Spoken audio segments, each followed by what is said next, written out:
जब भी आप इच्छाओं की पूर्ति के लिए ब्रह्मांड को आदेश दे रहे हैं यानी कि मैनिफेस्टेशन कर रहे हैं तो सांस रोक करके कीजिए। एयर मैनिफेस्टेशन के नाम से ये पॉपुलर है, लेकिन हमारे योग में, हमारे लामा तंत्र में ये बहुत सहज रूप से समझाया गया। जब हम सांसों को खींच करके होल्ड करते हैं यानी कि कुंभक लगाते हैं, तब हमारा प्राणमय कोश हमारे अन्नमय कोश से जुड़ जाता है, शरीर से जुड़ जाता है, दोनों आपस में एक हो जाते हैं। और जब होल्ड करने के बाद हम सांसों को छोड़ते हैं यानी कि रेचक करते हैं, तो हमारा अन्नमय कोश हमारे मनोमय कोश से जुड़ जाता है।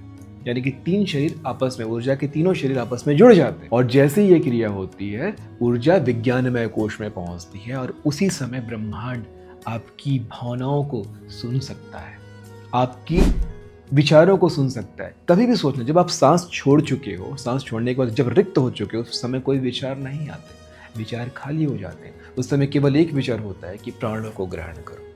तो उस समय जब आप प्राणों को ग्रहण करेंगे और ग्रहण करके जब होल्ड करेंगे, तो उस समय ही मैनिफेस्टेशन कीजिए, उस समय ही अफर्मेशन कीजिए, उस समय ही आदेश दीजिए ब्रह्मांड को, और देखिएगा कितनी जल्दी सफल होता है। इसका पूरा प्रयोग मैंने समझाया है, सिखाया है। एक लंबा वीडियो है, बहुत अच्छे से समझाया है, हर चीज़ समझाया, बारीकी समझाइए भैरव विज्ञान को। देखिएगा आपको समझ में आएगा।